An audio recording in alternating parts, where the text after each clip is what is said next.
Lié à la douceur parce que je me suis assis à mon bureau cette semaine, je m'alignais dans un passage. Et puis finalement, pour dire que le Seigneur me dirigeait complètement dans une autre direction. Complètement dans une autre direction. Mais tantôt, je vais y revenir. Alors, juste pour vous dire que donc la semaine passée, on avait regardé l'importance encore d'imiter Dieu par la douceur, dans la douceur, qu'on a besoin de ramener notre cœur constamment, donc, à la douceur. Et je ne sais pas, est-ce que vous vous rappelez aussi, j'imagine, de l'illustration que je vous avais apportée la semaine passée concernant ce jeune homme qui avait de la difficulté avec la colère et que son père, maintenant, lui avait donné un bon truc. Il dit, toutes les fois que tu vas te mettre en colère, mon fils, et il dit, tu vas aller planter un clou dans la vieille clôture du jardin. Puis il avait donné des gros clous. Là, il dit, défoule-toi, ah ouais. Et de voir que, donc, dans le premier mois, qu'il avait planté une moyenne, on dit, d'une quarantaine de clous, mais toutefois, sans trop y prendre garde, jusqu'au temps que le premier mois a été complété. Un coup, maintenant, le premier mois complété, il s'est aperçu que, tout en allant derrière la clôture, il a été surpris de voir tous ces clous-là qui dépassaient et ça l'avait attiré son attention. Ça l'avait vraiment attristé. Et de voir qu'à partir de là, il avait été voir son père et puis il dit, Père, il dit, je pense que je n'aurai jamais la victoire. Il dit, ça n'a pas de bon sens. Il dit, viens voir ça. Et de voir maintenant qu'à partir de là, son père, il s'en va avec lui derrière la vieille clôture, puis il regarde, puis il dit, wow! Wow! Il y a eu un petit moment de silence, pendant le temps que le père était en prière parce qu'il cherchait une autre solution.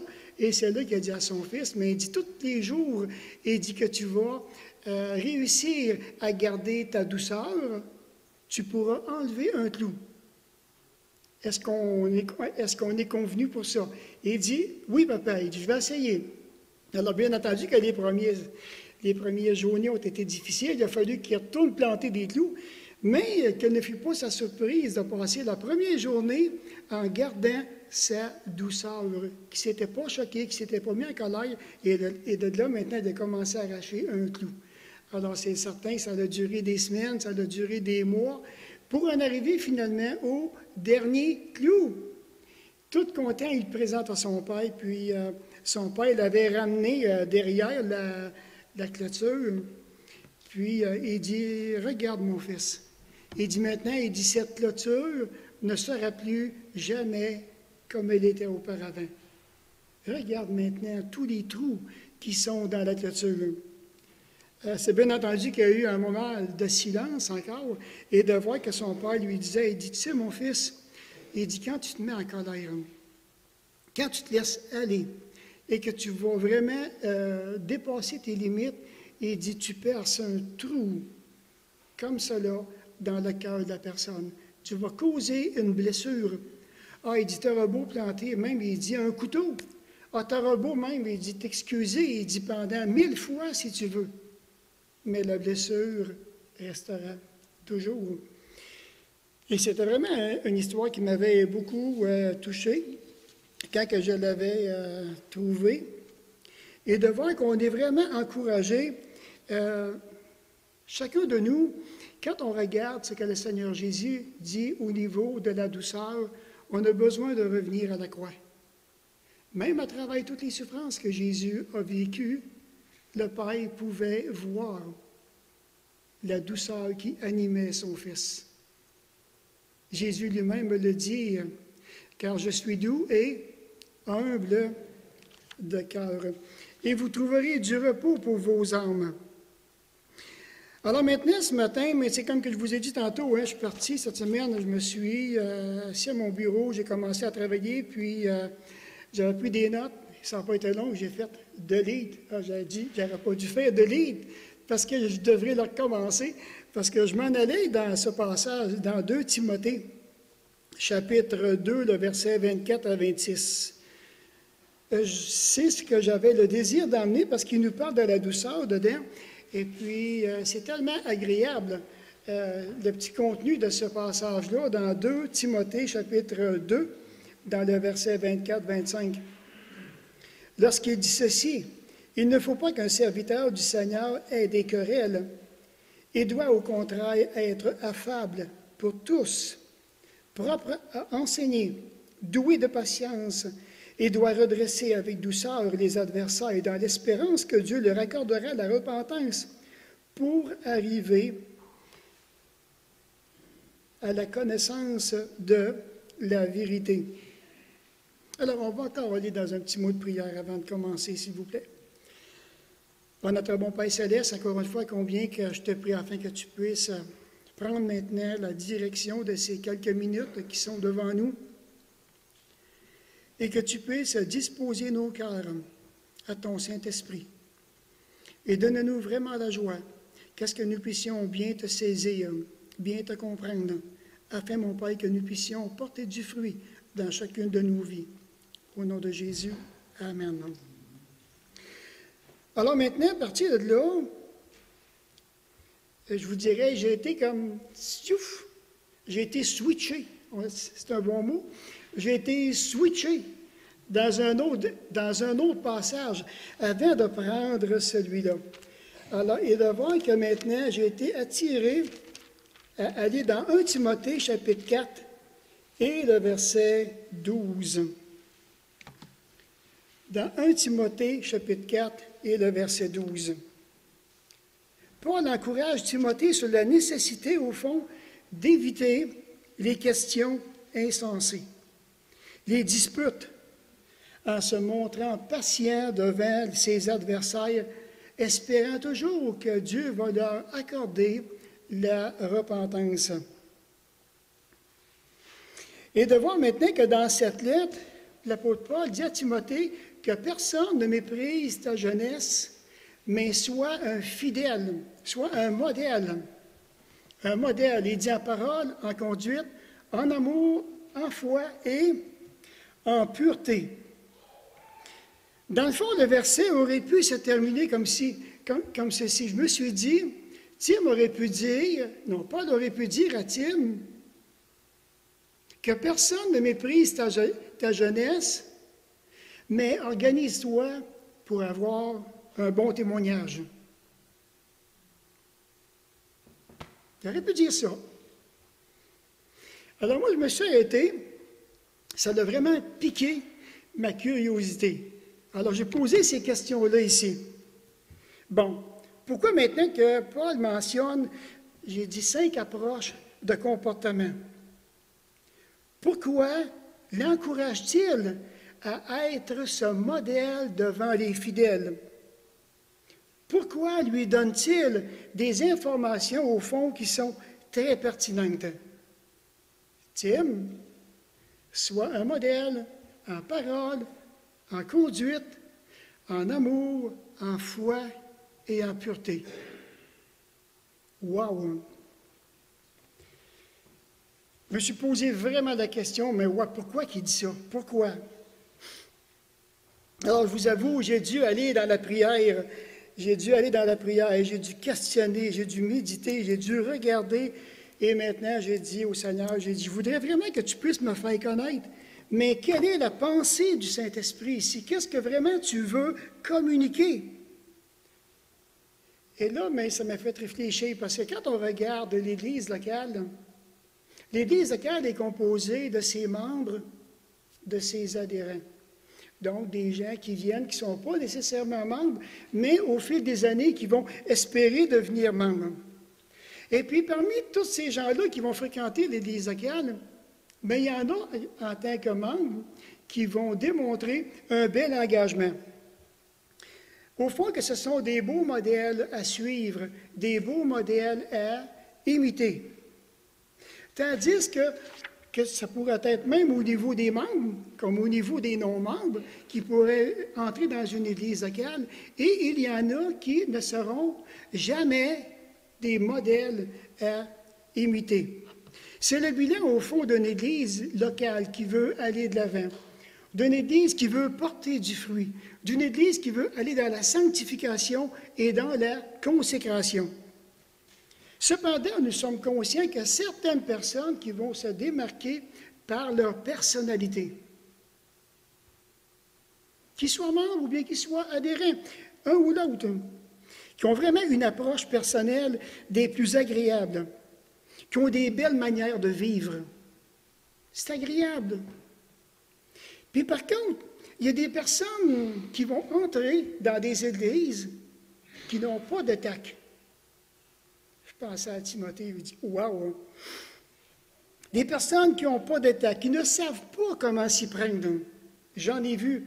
Ça m'a amené bien loin en arrière lorsque j'étais, dans mon église primitive, ma première église, là où j'ai été. Il y en a qui n'ont aucune base d'éthique. L'éthique qui veut dire que c'est la science de la morale. Ils n'ont pas l'art de bien se conduire. Ils ne l'ont pas. Et là, j'ai vu, ça a amené vraiment des brisements. Alors, n'ayant pas l'art de diriger leur conduite, ils vont se faire remarquer par un comportement qui ne manquera pas d'attirer l'attention du jeune pasteur Timothée. Ils vont le voir. Et de voir que Timothée va être mis au parfum. Il va être mis au parfum de certains comportements vraiment désobligeants de certaines personnes, au fond, qui sont dans l'Église locale. Et de voir que Paul va orienter la pensée de Timothée vers un élément déclencheur. Il faut discerner ici le leurre que Paul utilise. Et j'aime ça, lorsque je vous parle de leurre, on est dans la saison de la pêche, j'aime ça utiliser des leurres. Et le leurre, c'est pour attirer le poisson. Et Paul, ici, maintenant, dans 1 Timothée 4 et le verset 12, Paul utilise un leurre. Il présente un leurre à Timothée. Et ce leurre-là, le voyez-vous? Le leurre que Paul présente, c'est le mépris. Alors, à partir de là, maintenant, je me suis posé encore ces deux questions-là. Est-ce que le mépris peut être au cœur d'un chrétien? Ou le chrétien peut-il avoir le cœur rempli de mépris? Ça fait réfléchir. Est-ce possible qu'un chrétien peut avoir vraiment du mépris dans le cœur? Alors maintenant, j'aimerais que l'on puisse s'approcher du cœur de certaines personnes qui ne possèdent aucun des traits de comportement qui sont décrits dans le texte. Alors moi, ce que j'ai vu dans le texte, c'est voilà la manière dont Paul est en train d'exposer à Timothée, voilà comment tu vas reconnaître les personnes qui ont du mépris dans le cœur. Mais Timothée soit un modèle pour les fidèles et dit, premièrement, je vais vérifier, oui, premièrement, il dit, ces gens-là vont se faire remarquer par leurs paroles, parce qu'il y a du mépris. Alors, bien entendu, qu'un cœur qui est rempli de mépris, ce n'est pas nécessairement les bonnes paroles qui vont sortir de sa bouche. Mais maintenant, qu'est-ce qui se passe dans le cœur d'une personne, au fond, pour qu'elle soit remplie de mépris? Où est le point de départ? Et là, maintenant, je me suis rappelé, la semaine passée, lorsque je vous ai parlé dans Ésaïe, chapitre 1. Ça serait bien intéressant qu'on puisse retourner dans Ésaïe, chapitre 1. Et puis, vous allez voir quelle place que ça commence. Et c'est l'Éternel lui-même qui donne ces directives-là. On va regarder la pointe, on appelle ça la pointe de l'iceberg.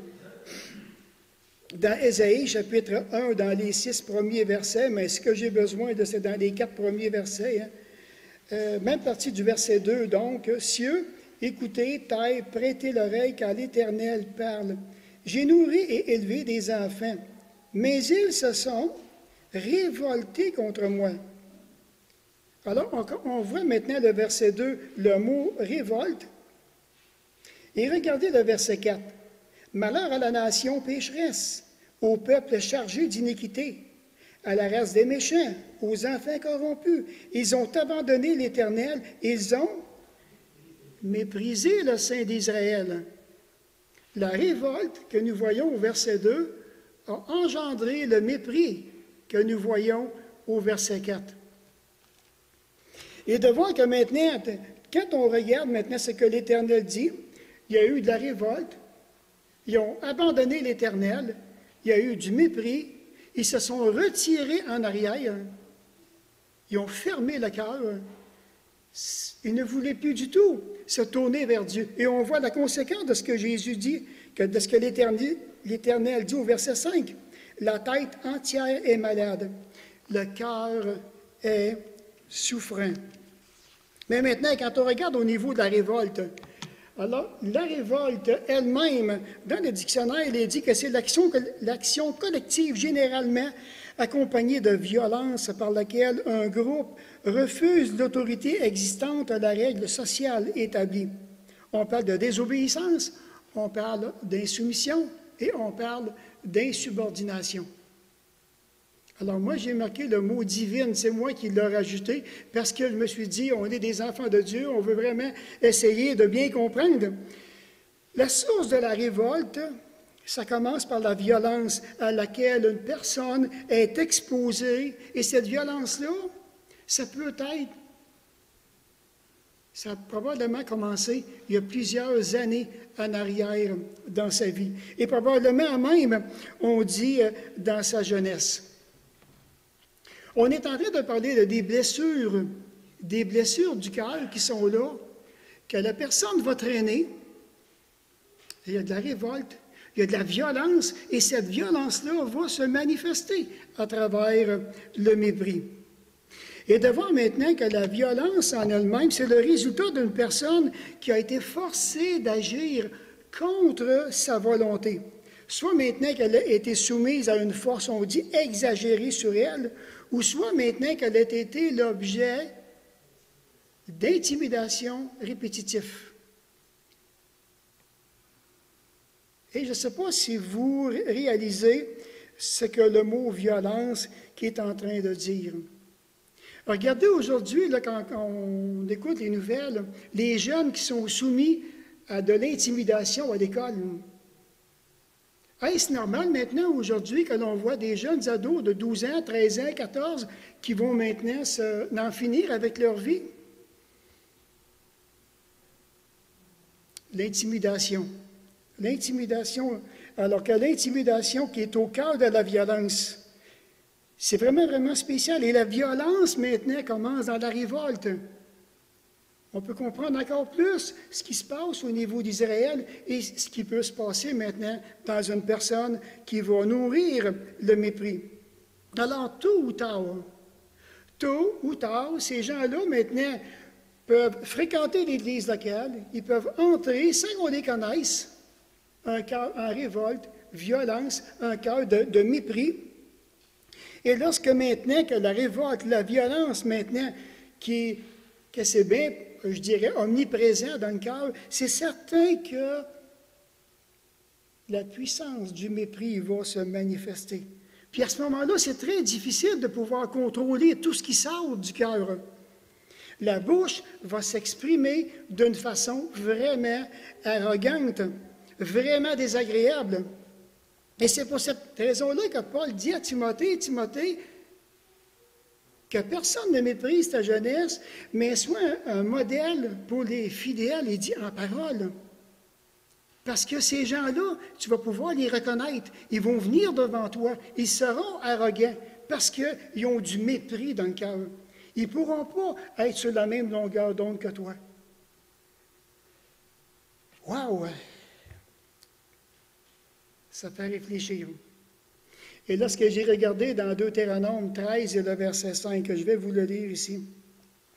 Lorsque l'Éternel donne maintenant ses dernières directives à Moïse, et voilà maintenant sur quoi le peuple devrait prendre vraiment conscience, il dit, ce prophète ou ce songeur sera puni de mort, car il a parlé de révolte contre l'Éternel, votre Dieu, qui vous a fait sortir du pays d'Égypte.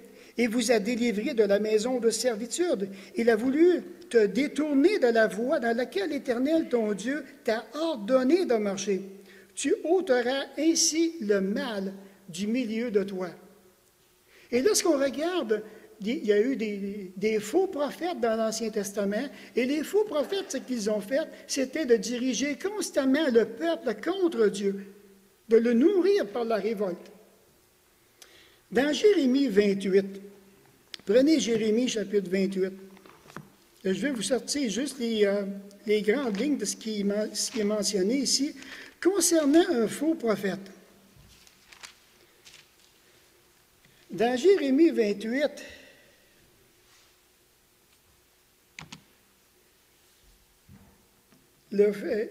on voit ici maintenant, comme que j'ai marqué sur le PowerPoint, regardez par exemple au verset 3, il dit « Encore 2 années, et je fais... » Là maintenant, c'est Anania qui parle. « Et je fais revenir de ce lieu tous les ustensiles de la maison de l'Éternel que Nabuchodonosor, roi de Babylone, a enlevés de ce lieu, en prenant de Jérusalem, tout ça, et qui les a apportés à Babylone. » Et c'est vraiment spécial de voir que maintenant, ici, il parle à propos des ustensiles qui sont dans le temple. Mais regardez le chapitre, l'autre avant, le chapitre 27 et le verset 19 et 20. « Car ainsi parle l'Éternel des armées au sujet des colonnes de la mer, des bases et des autres ustensiles qui sont restés dans cette ville et qui n'ont pas été enlevés par Nabuchodonosor. » Vraiment intéressant.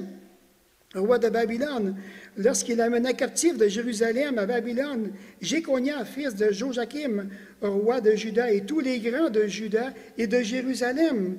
Et de voir que maintenant, un petit peu plus bas, au verset 6, Jérémie, maintenant, le vrai prophète, dit « Amen, que l'Éternel fasse ainsi, que l'Éternel accomplisse les paroles que tu as prophétisées, et qu'il fasse revenir de Babylone en ce lieu les ustensiles de la maison de l'Éternel, et tous les captifs.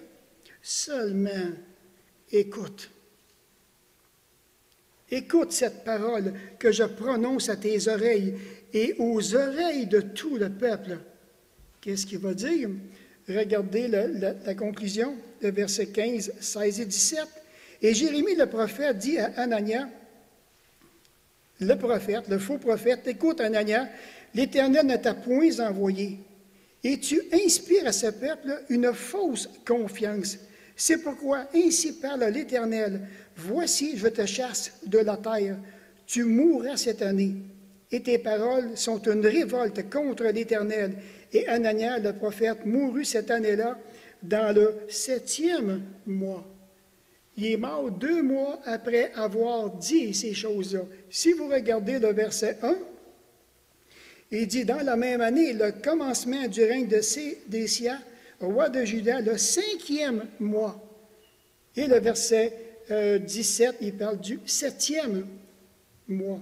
Donc 2 mois après avoir prophétisé ces fausses choses, il est décédé. La parole de Dieu nous dit dans Éphésiens 4, 29, qu'il ne sorte de votre bouche aucune parole mauvaise, mais s'il y a lieu, quelques bonnes paroles qui servent à l'édification et communiquent une grâce, communiquent une édification qui vont amener le cœur vers le Seigneur, qui ne produira pas une révolte dans le cœur.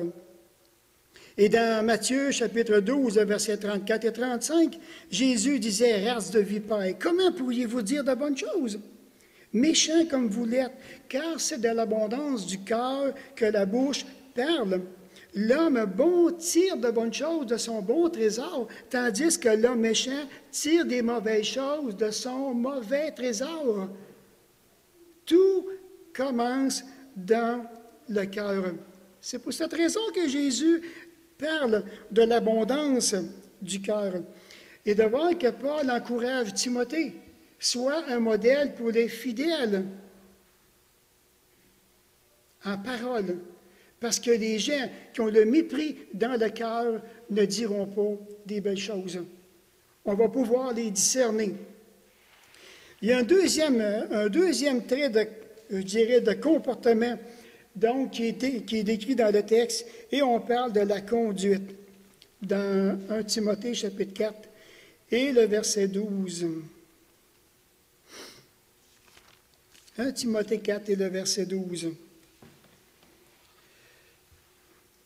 La conduite se fera vraiment remarquer, non seulement devant Timothée, mais aussi devant les fidèles. Il y a des fidèles qui vont pouvoir observer, qui vont pouvoir remarquer la conduite d'une personne qui a le mépris dans le cœur. La conduite d'une personne qui a le mépris dans le cœur ne reflète pas du tout les enseignements de la parole de Dieu. Au fond, ce sont des croyants qui sont superficiels.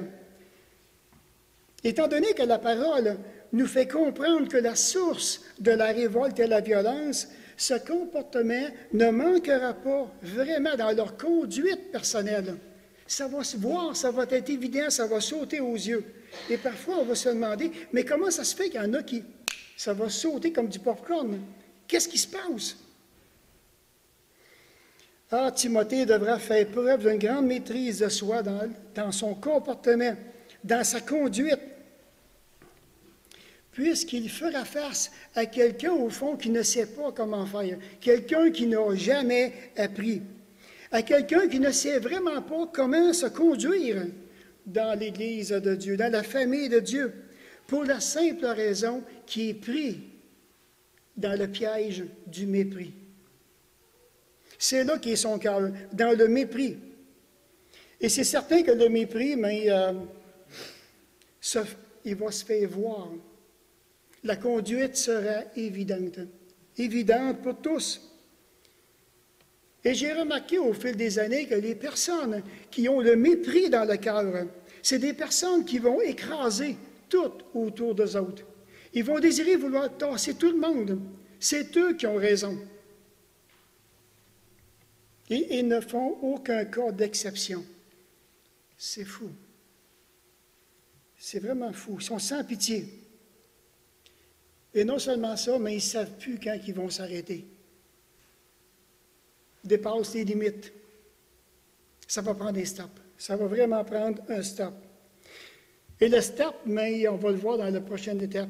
Pourquoi? Parce que le mépris engendre l'orgueil. J'ai réalisé au fil des années que ceux qui ont le cœur pris dans le mépris vont causer des problèmes émotionnels vraiment graves par leur conduite, par leurs paroles. Ce sont des gens, au fond, qui nient les avertissements. Il y a bien des frères et des sœurs qui peuvent encourager ces personnes-là en leur disant, mais là, je pense qu'il y a un petit quelque chose qui ne va pas.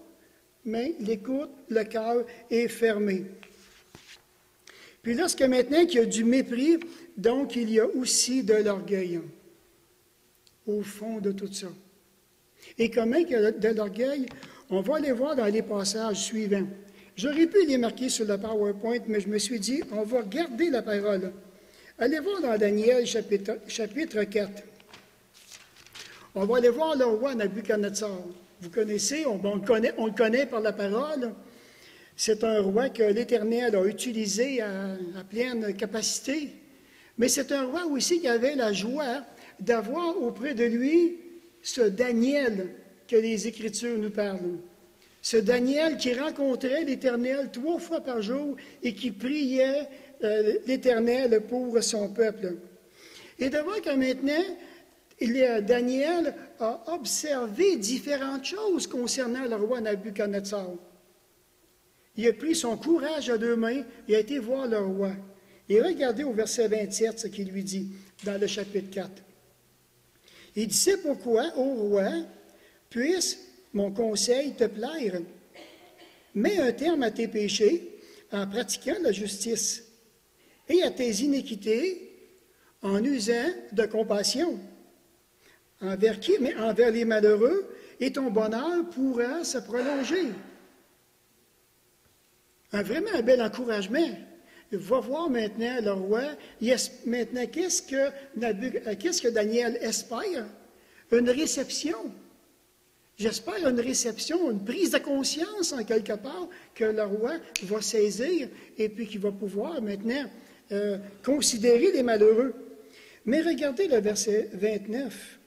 Il dit, au bout de 12 mois, comme il se promenait dans le palais royal à Babylone, le roi prit la parole et dit, n'est-ce pas ici, Babylone la grande, que j'ai bâtie comme résidence royale par la puissance de ma force et pour la gloire de ma magnificence? La parole était encore dans la bouche du roi qu'une voix descendit du ciel après quoi? Non, après Nabuchodonosor, qu'on va t'enlever le royaume. Apprends ça. Et là, maintenant, dans la suite du passage, on voit Nabuchodonosor qui a passé un temps d'épreuve. Et regardez maintenant la fin au verset 37. Il dit, maintenant, moi, Nabuchodonosor, on pourra mettre nos noms. Si on voudrait comprendre encore un petit peu plus, on pourrait l'appliquer. Moi, Michel, je vais le mettre, moi le premier, je vais donner l'exemple. Je loue, j'exalte et je glorifie le roi des cieux, dont toutes les œuvres sont vraies et les voies justes, qui peut abaisser ceux qui marchent avec orgueil. Nabuchodonosor a reconnu ça. Il a reconnu. Dans Jacques 3, le verset 13.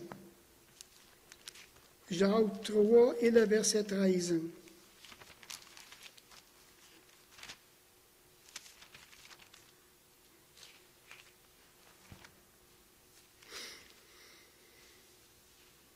Alors, Jacques ici, il revient. Lequel d'entre vous est sage et intelligent?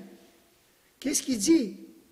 Qu'il montre ses œuvres par une bonne conduite et la douceur de la sagesse. Donc, il y a vraiment des évidences qui vont être là. Et ça, maintenant, c'est l'attitude que Timothée devra avoir envers ceux qui n'ont pas une bonne conduite. Et dans 2 Pierre 3 et le verset 11. Dans 2 Pierre 3 et le verset 11. Même 10 et 11, ce serait vraiment bien. Le jour du Seigneur viendrait comme un voleur. En ce jour, les cieux passeront avec fracas, les éléments embrasés se dissoudront, et la terre, avec les œuvres qu'elle renferme, sera consumée. Puisque tout cela est en voie de dissolution, combien votre conduite et votre piété doivent être saintes. C'est encore très, très pertinent pour aujourd'hui. Très, très, très pertinent. Maintenant, un troisième trait maintenant dans lequel Paul encourage Timothée à être un modèle pour les fidèles, c'est au niveau de l'amour.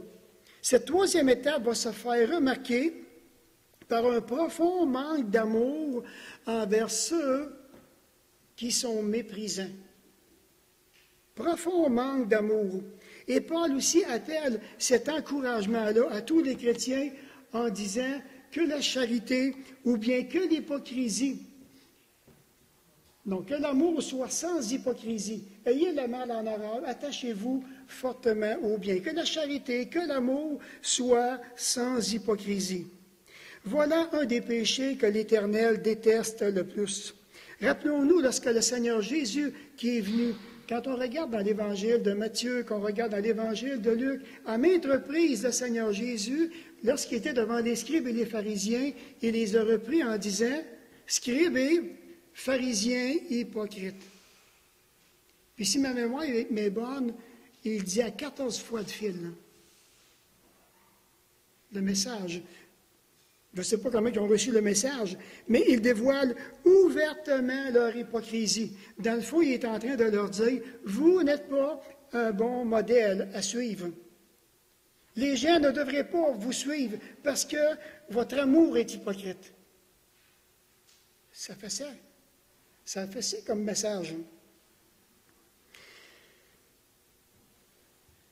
Le cœur qui est dans le mépris ne pourra jamais démontrer au fond l'amour biblique, l'amour qui est décrit dans les passages de la parole. Alors, c'est certain qu'on pourrait arriver et on pourrait dire, c'est facile aimer ceux qui ne causent pas de trouble. C'est facile, les aimer. Mais quelqu'un qui nous cause du trouble, quelqu'un qui va maintenant s'en prendre constamment à Timothée, comment il va réagir? Mais Paul dit, mais sois un modèle en amour aussi, parce que lui, il ne l'a pas. Ou elle ne l'a pas. Alors même quand il y a un mec qui te dirait, bien, ça prend de l'amour pour venir te voir, comment que quelqu'un qui a le cœur dans le mépris peut-il avoir de l'amour? C'est pas cohérent. C'est pas cohérent. Ce n'est pas pour rien que le Seigneur Jésus, avant de partir, quand il a rencontré Pierre dans l'Évangile de Jean, chapitre 21, qui lui a posé la question, « Pierre, m'aimes-tu plus que ne m'aiment ceux-ci? » Dans d'autres versions, c'est Pierre, « Est-ce que tu as de l'amour pour moi? » Puis la première fois qu'il pose la question, Jésus, c'est au terme agapé. Pierre, est-ce que tu m'aimes de tout ton cœur, ta force, ton âme, ta pensée? Pierre venait juste de le renier. Pourquoi que Jésus pose ces questions-là? Parce qu'il va dire, dans le ministère, là, tu vas en avoir besoin d'amour. Tu vas avoir besoin de beaucoup, beaucoup d'amour. Cet amour-là devrait te caractériser. Ça devrait sortir de ton cœur. Parce que tu vas rencontrer des gens qui ont le cœur rempli de mépris. Et cet amour-là, maintenant, devra faire surface dans ton témoignage personnel. Alors, Timothée, face à ces personnes qui n'ont jamais appris, dans le fond, comment aimer. C'est malheureux, ils n'ont jamais appris. Donc, leur parole ainsi que leur conduite en dira très long sur ce qu'ils connaissent au fond, ou bien sur ce qu'ils croient connaître de la vie éternelle, de la vie spirituelle. C'est vraiment spécial. Il est important de prendre conscience que l'amour biblique est très différent. Oh, pourquoi il n'est pas là? Une minute, je m'en vais. Ah, il vient d'arriver. Wow.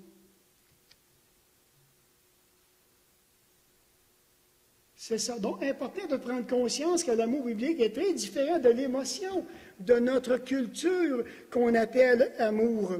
Dans 1 Corinthiens 13, 1, qu'est-ce que Paul dit? « Si je n'ai pas l'amour, je suis comme un airain qui résonne ou une cymbale qui retentit. » J'ai fait ça un mercredi soir. Hein?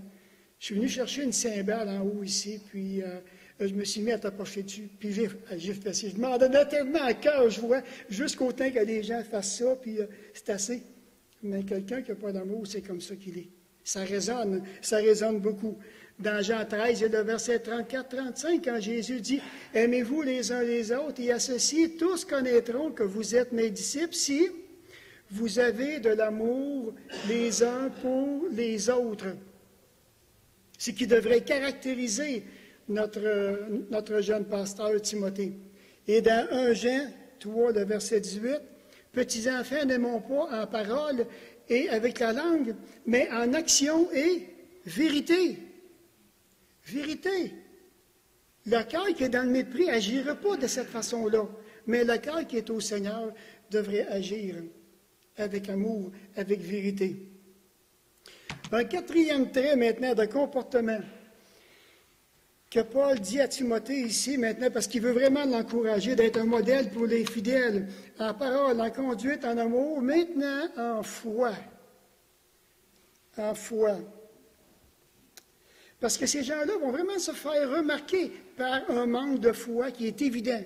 La foi vient de ce qu'on entend, et ce qu'on entend vient de la parole de Dieu. Alors, c'est des gens qui vont penser appliquer la parole de Dieu à leur vie, pendant tant que lorsqu'on regarde leur vie, comment peuvent-ils appliquer la parole de Dieu quand le cœur est complètement dans le mépris? Ça ne marche pas. Ça ne peut pas marcher. Ça ne peut pas connecter avec Dieu. C'est impossible. Je l'ai vu dans le passé. Je l'ai vu. Ça ne peut pas connecter du tout. Mais peut-être qu'on est rendu avec des gens qui sont religieux, qui pratiquent une religion au niveau maintenant du christianisme. Alors, quand on est rendu qu'on pratique une religion, c'est évident que ça ne peut pas non plus fonctionner. Et c'est des gens qui ne comprennent pas du tout, mais qu'est-ce que ça veut dire vivre par la foi? Ils démontrent au fond, en partant, un manque de maturité totale.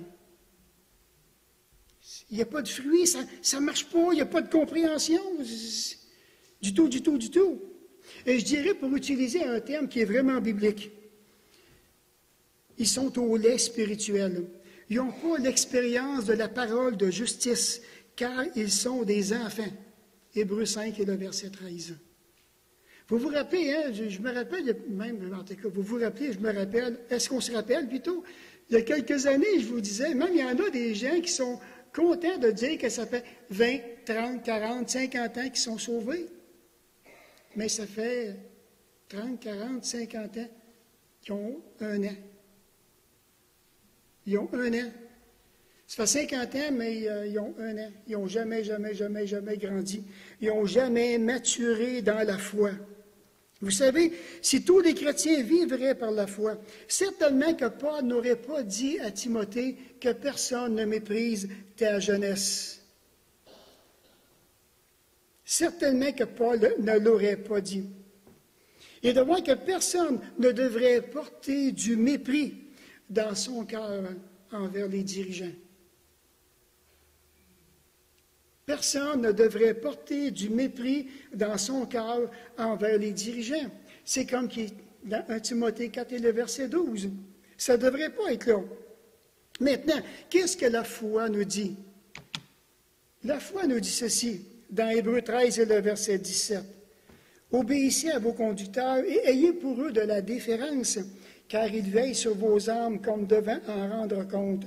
Qu'il en soit ainsi afin qu'ils le fassent avec joie et non en gémissant, ce qui ne vous serait d'aucun avantage. Et le terme déférence qui veut dire considération très respectueuse que l'on témoigne à quelqu'un. Le contraire, mais on parle d'arrogance, on parle d'insolence et on parle d'irrespect.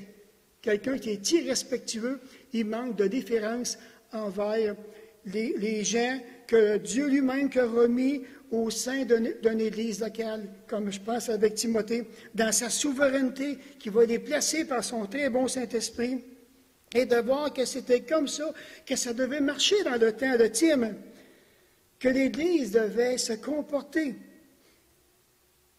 C'était de cette façon. Si chacun de nous, que nous savons comment nous comporter dans la belle famille de Dieu, vous savez, nous, en tant que conducteurs, jamais on n'aurait à faire face au mépris de qui que ce soit dans une assemblée. Surtout pas dans la famille de Dieu. Surtout pas là. Je peux comprendre une personne, un visiteur, ou bien quelqu'un qui viendrait ici puis qui n'a pas le Saint-Esprit dans sa vie. Je peux comprendre. Mais dans la famille de Dieu, et ceux qui exercent le ministère, il leur est recommandé par le Saint-Esprit, ici dans le verset, de le faire avec joie et non en gémissant. Et ça, c'est pas possible, comme que c'est difficile pour un berger dans une église. Et pour même des bergers, pour plusieurs, lorsqu'ils sont en train de vouloir encourager, de prendre soin, et de voir maintenant qu'ils vont commencer à le faire en gémissant, qu'ils vont perdre leur joie. Alors, si Timothée exerce son ministère dans la douleur ou bien en gémissant, vous savez, c'est beaucoup de pression qui est exercée sur le jeune Timothée. Et cette pression-là ne leur sera d'aucun avantage envers les gens qui ont du mépris. Aucun avantage, parce que tout va se retourner contre eux. En principe, maintenant, on est rendu à la discipline. À la discipline qui, sûrement que ça va mettre un arrêt envers les gens ou envers les personnes qui démontraient beaucoup de mépris puis qui ne savent pas vraiment quand et comment s'arrêter. Dernière étape qu'on regarde maintenant, un 5e trait de comportement, donc tel que décrit dans le texte, c'est un manque de pureté.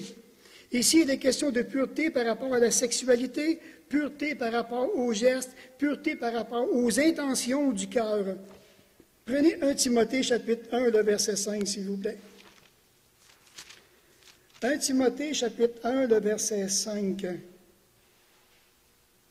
Alors maintenant, quand Timothée va faire face aux gens qui ont un comportement de mépris, voilà maintenant de quelle façon il est encouragé à les confronter. Et dit, le but de cette recommandation, c'est un amour venant d'un cœur pur, d'une bonne conscience et d'une foi sincère. Alors, toi, sois sincère. Toi, maintenant, aie une bonne conscience. Quelle belle recommandation que Paul donne à Timothée.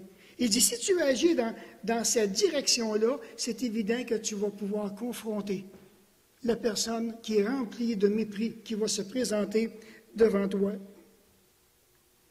Au fond, ce que Paul dit, quand il dit que personne ne te méprise, il est en train de lui dire, écoute bien, Tim, abaisse-toi pas à leur niveau.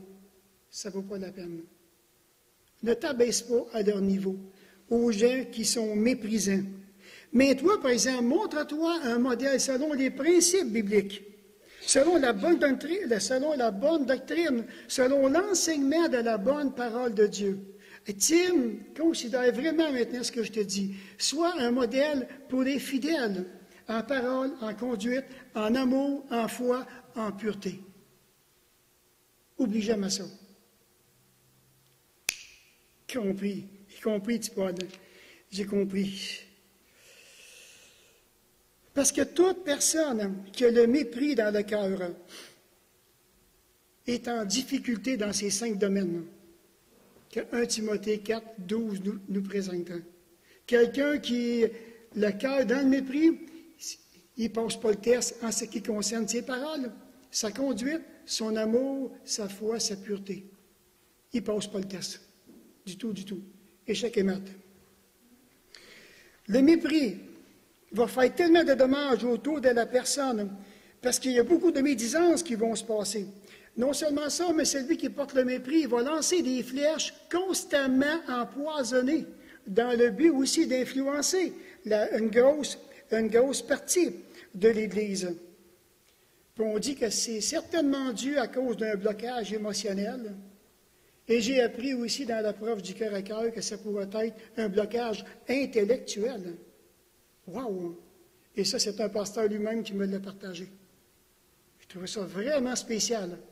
Quelqu'un qui est bloqué intellectuellement, comment que ça va causer des dommages, puis il l'a dit lui-même, j'ai fait tellement, je n'utiliserai pas le mot, là, mais...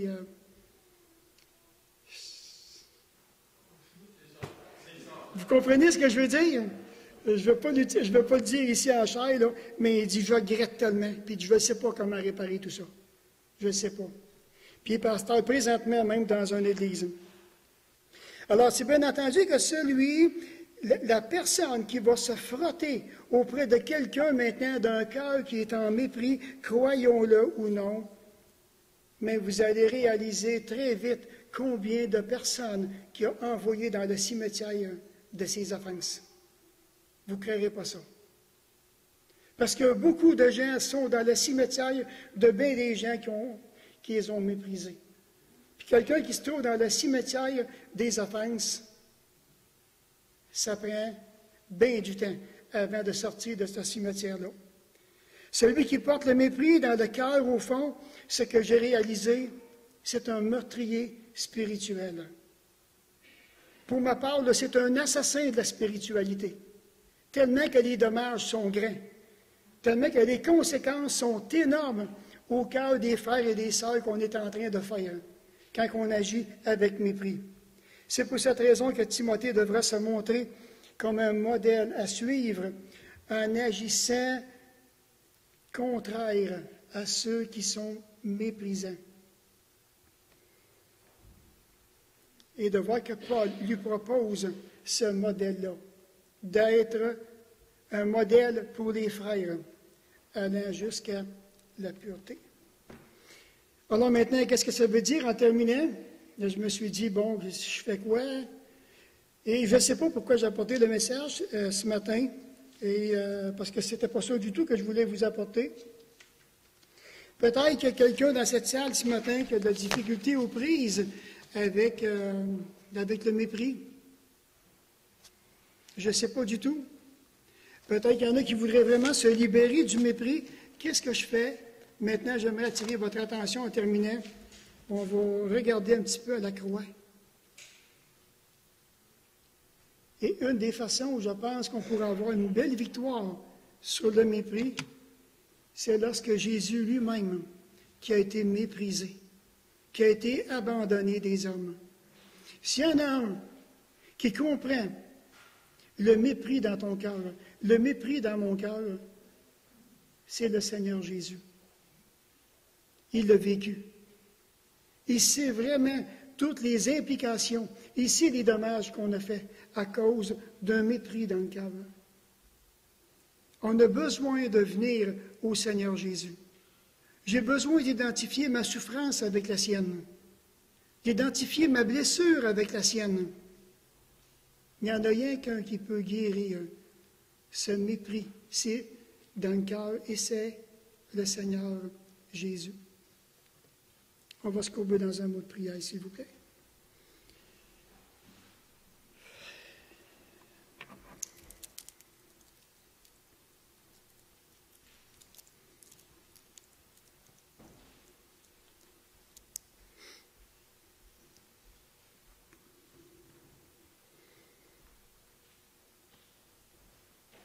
Alors, Seigneur Jésus, combien je suis content de trouver dans le livre d'Ésaïe, lorsqu'il a décrit tes blessures, comment est-ce que je peux retrouver cette petite phrase que toi-même aussi tu as été méprisé et abandonné des hommes. Oh Seigneur Jésus, ce matin, mais je veux venir à toi parce que j'aimerais vraiment te poser la question à savoir si tu te soucies de ce que j'ai été méprisé pour quelque chose que je ne pouvais pas changer de ma vie. Seigneur, serait-ce possible? Te soucies-tu de ce que j'ai été méprisé?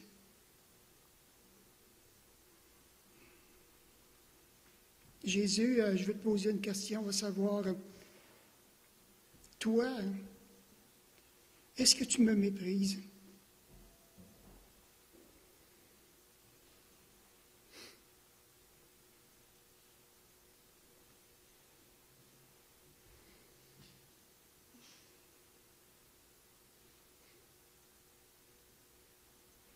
Seigneur Jésus,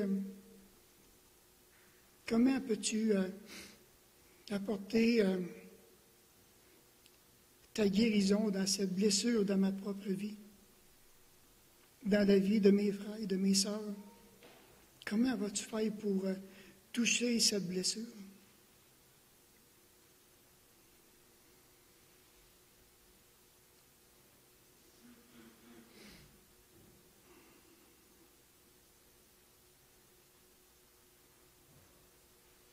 Seigneur Jésus, j'ai tellement besoin que tu puisses mettre ta bonne main. Tu dis dans ta parole que tu penses à les blessures, tu peux les guérir. Tu as en ta possession cette puissance de guérison que nous, on ne peut pas toucher. C'est un mal de l'âme qui a affecté toutes les parties de l'esprit, du cœur. Viens au-devant de nous, s'il te plaît. Touche notre blessure. Touche-la définitivement. Et change notre cœur, afin que nous puissions avoir un cœur comme toi.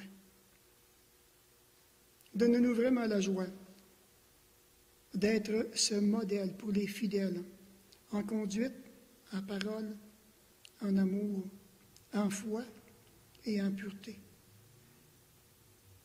Merci encore de tout ce que tu fais dans le secret de nos cœurs. Nous voulons vraiment te remercier. Nous te rendons grâce pour toutes choses. Et merci de ce que tu as épanché ton cœur vers nous pour entendre, pour écouter le cri du cœur de chacun de nous ce matin. Merci pour ta présence parce que nous en sommes vraiment honorés. Merci de prendre tout fardeau et tout souci. Merci de nous porter dans ton amour. Au nom de Jésus, amen.